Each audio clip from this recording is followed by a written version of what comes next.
Campo San Polo allagato a Venezia, danneggiate abitazioni locali, vigili del fuoco al lavoro per ore.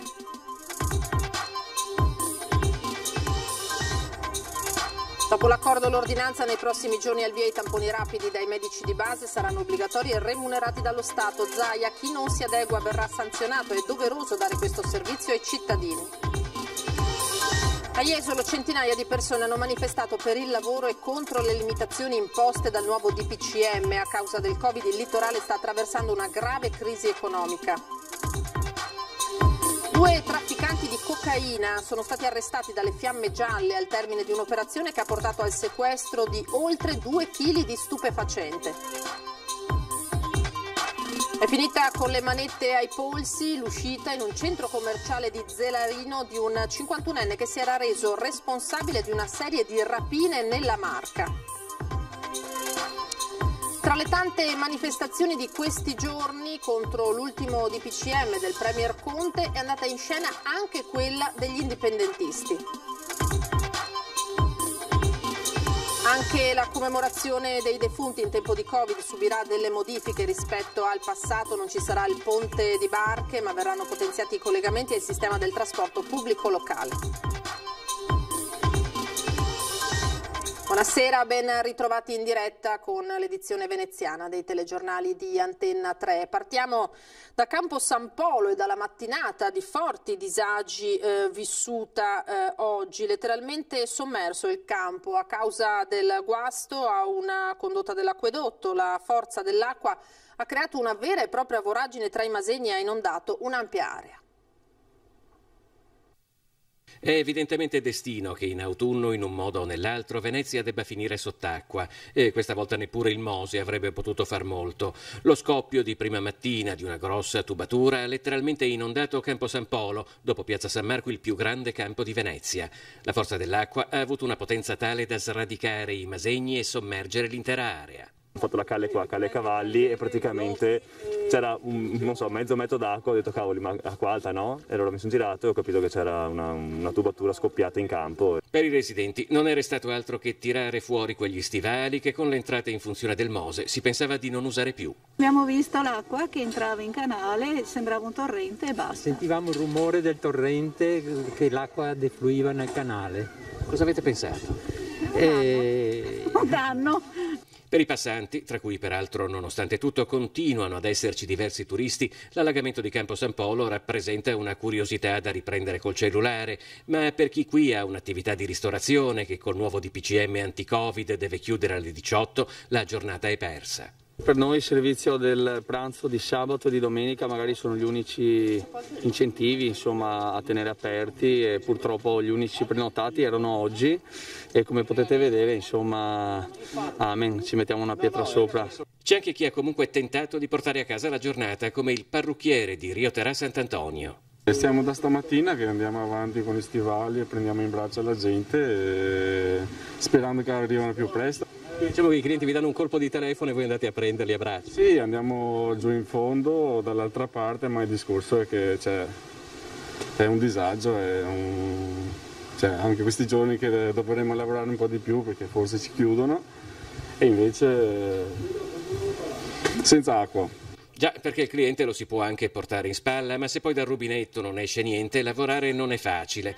Attorno a mezzogiorno comunque le acque iniziano finalmente a ritirarsi, rivelando il profondo e impressionante squarcio provocato dall'esplosione della conduttura. Tutto attorno alla voragine aperta dall'acqua un fitto strato di fango ricopre i Masegni. Abbiamo la spiaggia però adesso in Campo San Polo, quindi è una consolazione. Sì, se ci fosse il sole un paio di sdraio, un ombrellone, potevamo anche inventarci qualcosa oggi, insomma. Invece niente. Quello è, invece niente. Ora veniamo invece al report regionale sulla diffusione del coronavirus. Sono 362 i casi in più nel veneziano, secondo il report diffuso da Azienda Zero. Dobbiamo registrare anche 3 decessi in più nelle ultime 24 ore. Questo è il report del pomeriggio, che ha segnato dunque nella giornata 89 positivi in più, ma come detto nelle 24 ore sono 362, 928 le persone ricoverate ricoverate complessivamente in Veneto, sale anche il numero delle terapie intensive, 132, 5 in più rispetto a ieri, complessivamente 10 decessi. Ora parliamo dei tamponi rapidi che i medici di base dovranno obbligatoriamente effettuare ai propri pazienti. Dopo l'accordo è arrivata l'ordinanza, chi non lo farà sarà sanzionato, giro di vita in vista per i centri commerciali e da Marghera il presidente Zaia ha lanciato anche un appello ai genitori di massima prudenza nelle ore di Halloween. Primo punto. I medici di medicina generale operanti in Regione del Veneto applicano obbligatoriamente le disposizioni ad essi relative. Disposizioni che rimandano all'accordo raggiunto venerdì pomeriggio sull'effettuazione dei tamponi proprio da parte dei medici di famiglia, misura destinata a cambiare la geografia dello screening in Veneto, finora concentrato nei drive-in. Da qui la nuova ordinanza della Regione a partire dalla distribuzione dei test rapidi a tutti i camici bianchi che saranno dotati anche dei DPI necessari. I test, dal costo per le casse pubbliche di 18 euro ciascuno, ma gratuiti per il paziente, potranno essere fatti a domicilio degli assistiti o in ambulatorio. Se questo risulta poco praticabile, il medico potrà servirsi di spazi concessi dal comune o dal distretto sanitario. Il medico quindi in questa fase cambia pelle anche dal punto di vista giuridico. Il medico di base diventa ufficiale di sanità pubblica, cioè nel momento in cui il medico farà il dispositivo della quarantena vale anche per l'INPS. L'obbligatorietà dell'ordinanza, che si rivolge a circa 3.150 medici e 500 pediatri, significa che nessun professionista potrà sottrarsi. Tradotta in soldoni, chi non lo fa verrà sanzionato. Il messaggio è chiaro soprattutto ai medici aderenti alle sigle che non hanno firmato l'accordo: SNAMI del Veneto, FIMG di Vicenza e Treviso. Rispetto alle idee di tutti, dall'altra parte sono i medici che hanno aderito e dicono che ci sono le condizioni e lo fanno. Punto. Adesso c'è un'ordinanza, è obbligatorio. Scusate, se stiamo qui a discutere finisce anche il Covid. Non c'è nessuna contrapposizione. Noi ringraziamo tutti i giorni i medici di base che stanno facendo un lavoro anche loro eroico in un momento difficile, però adesso chiediamo che la fase di testing sia fatta. Penso che sia una roba ragionevole, non stiamo chiedendo di tagliarsi le vene e donare sangue. È remunerato l'accordo, dobbiamo riconoscere fino in fondo il sacrificio che viene chiesto a un medico, anche da un punto di vista organizzativo, scusami, però è pur vero che davanti a questa difficoltà, a questa crisi, ai cittadini dobbiamo tutti assieme erogare il servizio. Ma un'altra ordinanza allo studio della Regione potrebbe riguardare i centri commerciali. Stiamo pensando a delle misure, ma come ripeto, in questa fase non di coercizione delle attività produttive, ma di coercizione di quello che è l'assembramento inutile. Lo struscio in un centro commerciale non serve farlo. E in tempi di Covid meglio rinunciare anche ad alcuni imminenti riti. Io spero che dolcetto o scherzetto stasera non funzioni. Invito i genitori di evitare di fare, sembrerà quasi una banalità, suonare i campanelli non è proprio il caso di mandare i bimbi in giro per le case, perché va contro tutti i principi di controllo della diffusione di un virus, no? Ora a Jesolo diverse centinaia di persone hanno manifestato per il lavoro e contro le limitazioni imposte dal nuovo DPCM, dal momento che a causa del virus il litorale sta attraversando una grave crisi economica e in molti temono un nuovo lockdown.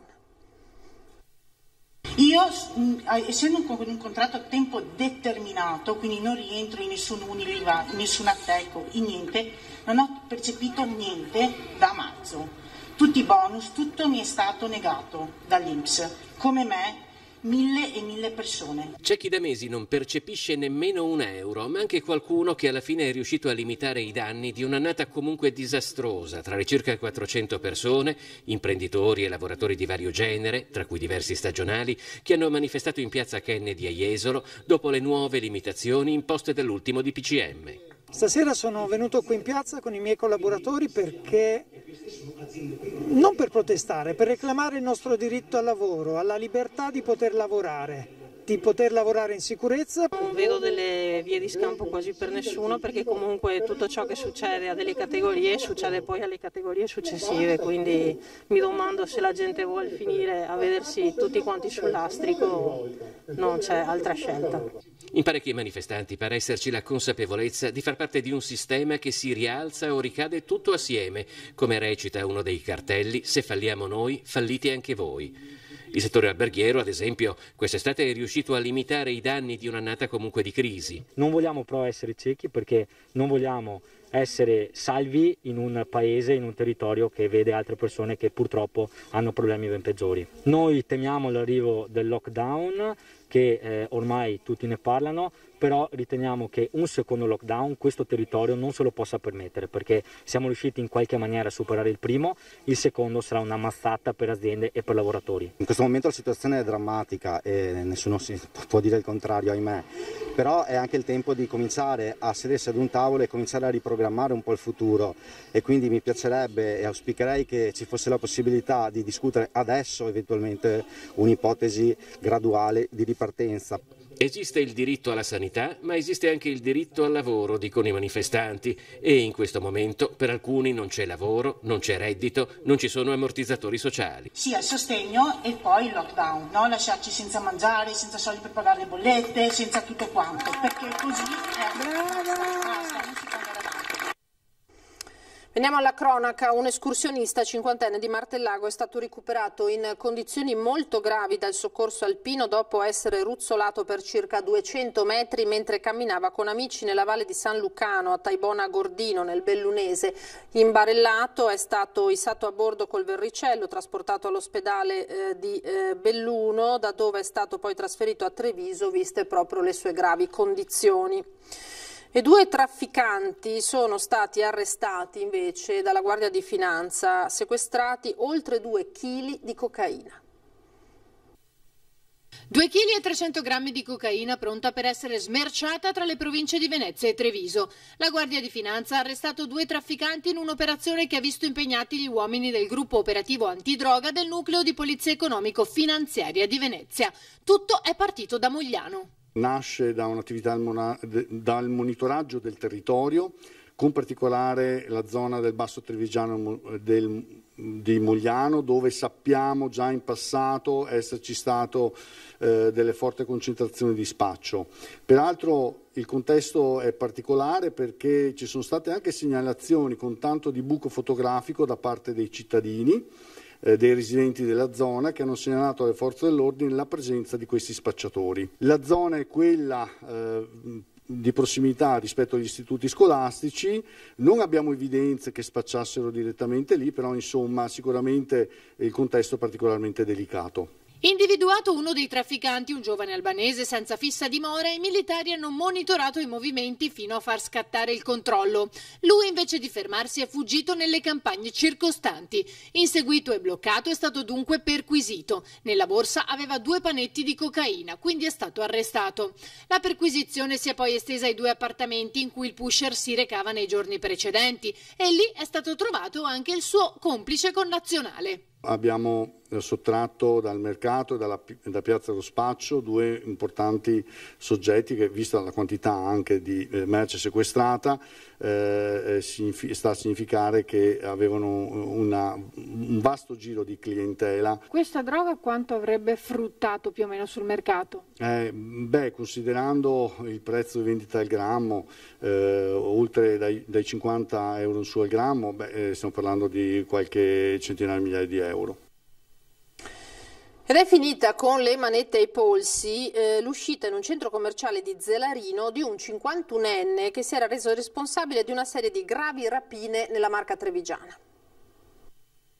Era destinatario di un mandato di cattura e successivo arresto per una serie di rapine commesse nella Marca. Tra i suoi colpi, il più grave, una efferata rapina a Mogliano nel mese di febbraio, poco prima del lockdown. L'uomo, un georgiano di 51 anni, è stato rintracciato al centro commerciale Polo di Zelarino dai carabinieri della stazione di Marlea in trasferta, coordinati dalla compagnia dei carabinieri di Mestre. L'uomo voleva dedicarsi allo shopping, sicuramente era convinto di non essere scoperto, invece è stato intercettato durante una normale operazione di controllo dell'arma lungo la Castellana. Tutto questo nell'ambito di servizi mirati e di monitoraggio della circolazione stradale ed antimicrocriminalità, in particolare nelle zone residenziali ed attorno ai grandi centri commerciali della terraferma, controlli che saranno potenziati anche nelle prossime settimane. Il 51enne è stato identificato e una volta completate tutte le procedure di rito, accompagnato nel carcere di Santa Maria Maggiore a Venezia in attesa delle disposizioni dell'autorità giudiziaria. Ora ci fermiamo per un piccolo break, rimanete con noi.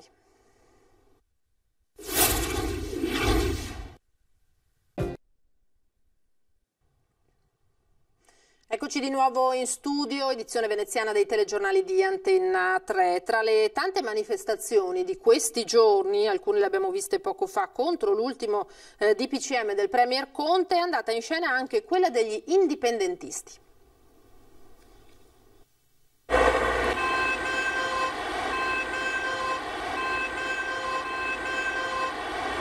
Appuntamento nel parcheggio scambiatore all'uscita della Castellana a Mestre per dare il via a una carovana di vetture rigorosamente con il gonfalone di San Marco appresso, dirette a Treviso, poi a Padova, per poi tornare a Venezia percorrendo la riviera del Brenta. È la protesta messa in scena dagli indipendentisti. Abbiamo coniugato un acronimo ad hoc per questa manifestazione che è LIVE, vivere.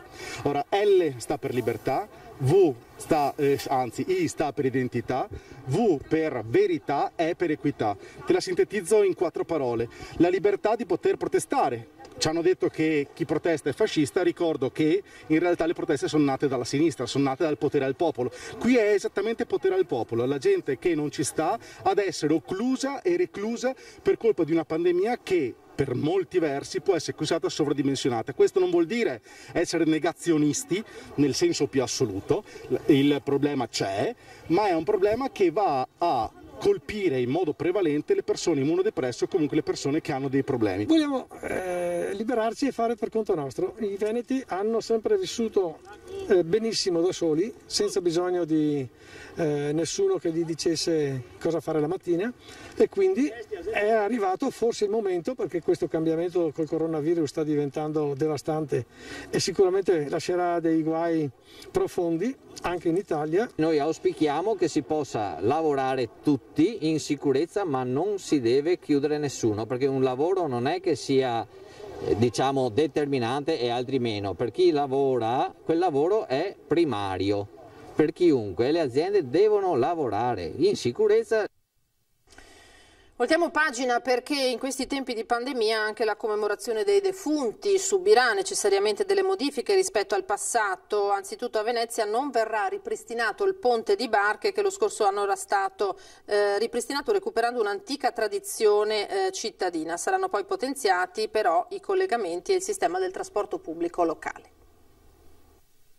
Niente ponte di barche quest'anno a Venezia per permettere il transito pedonale ai visitatori che dalle fondamenta nuove arrivavano a piedi attraversando il ponte fino all'ingresso monumentale del cimitero di San Michele per rendere omaggio ai defunti e ai propri cari, una tradizione antichissima in Laguna ripristinata solo lo scorso anno, fortemente voluta dal sindaco Brugnaro ed ora nuovamente interrotta per evitare il rischio di assembramenti. Sarà potenziato però l'intero trasporto pubblico di ACTV. La UEM ACTV conferma i servizi messi in campo negli anni scorsi, con la fermata straordinaria cimitero da parte della linea 13 in partenza a Fondamente 9 e a Tre Porti, con una frequenza di una corsa ogni 10 minuti circa. Fino a lunedì 2 novembre i 16 cimiteri del Comune di Venezia apriranno alle 7:30 e chiuderanno alle 17. All'interno dei cimiteri i visitatori dovranno obbligatoriamente rispettare le norme anti-Covid-19 indicate negli ultimi decreti del Presidente del Consiglio dei Ministri. Vietati perciò gli assembramenti, obbligatorio l'accesso con mascherina. Vengono effettuate i collegamenti gratuiti della linea DE da Piazzale Roma per cimitero e viceversa e da Lido Sme per cimitero e viceversa. Si vuole in questo modo evitare il sovraffollamento dei mezzi di trasporto. Questo permetterà a tutte le persone che vogliono recarsi al cimitero di San Michele di poter arrivare in cimitero con la massima tranquillità e godendo di un servizio frequente, gratuito e confortevole. Queste dunque le indicazioni, noi ci fermiamo qui, grazie per essere stati con noi, appuntamento domani, vi lascio alle previsioni del tempo per domani, arrivederci.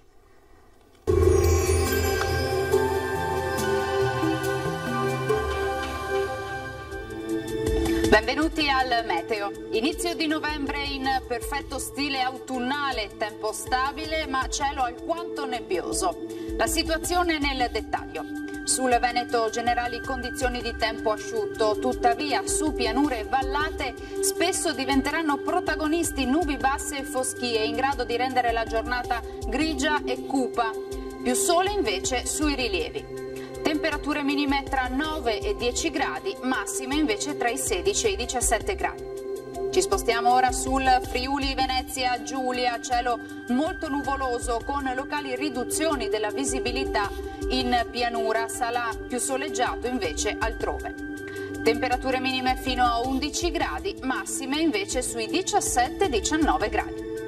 Infine uno sguardo alla situazione del Trentino Alto Adige, avremo locali foschie mattutine, in dissolvimento però con il passare delle ore, addensamenti innocui invece sui settori di confine. Temperature minime sui 10 gradi, massime fino a 19 all'incirca. Dal meteo per ora è tutto, vi auguro un buon proseguimento in compagnia di Antenna 3.